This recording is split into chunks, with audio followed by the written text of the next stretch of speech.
નમસ્કાર મિત્રો, આપણે નીટ યુજી 2025ની અંદર જે કાઉન્સેલિંગ પ્રોસિજર છે એનામાં અમુક અગત્યની બાબતો છે, ધ્યાનમાં રાખવાની બાબતો છે, એના વિશે ચર્ચા કરી લઈએ.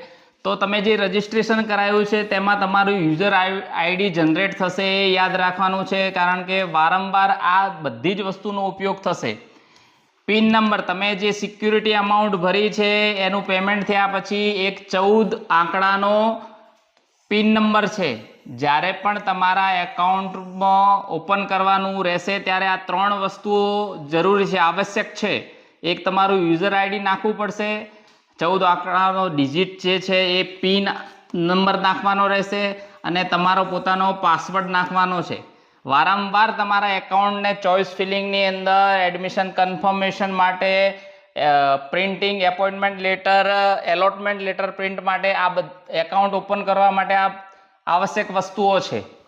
પછી તમે જે પેમેન્ટ કર્યું છે એનું ટ્રાન્ઝેક્શન જેના થ્રુ થયું છે એની પીડીએફ ફોર્મની અંદર કોપી સેવ કરવાની રાખવાની છે, કારણ કે તમારું જે રિફંડ છે 10,000 રૂપિયા એ છેક જાન્યુઆરી મહિનામાં મળશે.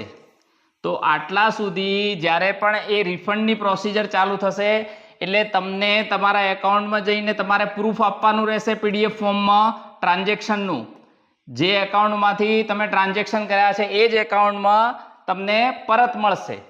બીજું, જ્યાં આખી પ્રોસિજરની અંદર રજિસ્ટ્રેશનથી લઈ અને હોસ્ટેલનું ફોર્મ ભરો એટલા સુધીની જેટલી પણ પ્રોસેસ છે ત્યાં એક ફિક્સ ઈમેલ આઈડી રાખવાનો છે અને એક મોબાઈલ નંબર. એવું નથી કે અલગ જગ્યાએ બધી જગ્યાએ મોબાઈલ નંબર જ્યાં ઈચ્છા થઈ બીજો લખાઈ દીધો, એવું નથી. આ બંને વસ્તુ ફિક્સ જ રાખવાની છે અને દરેક જગ્યાએ જ્યાં મોબાઈલ નંબર માંગે છે, જ્યાં ઈમેલ આઈડી માંગે છે ત્યાં એક ફિક્સ તમારું ઈમેલ આઈડી અને મોબાઈલ નંબર એક જ આપવાનો રહેશે. તો આ બધી વસ્તુઓ જે છે એ કાઉન્સેલિંગ પ્રોસિજરથી છેક કોલેજ રિપોર્ટિંગ સુધી મહત્વની છે, જેનો ઉપયોગ વારંવાર કરવાનો છે.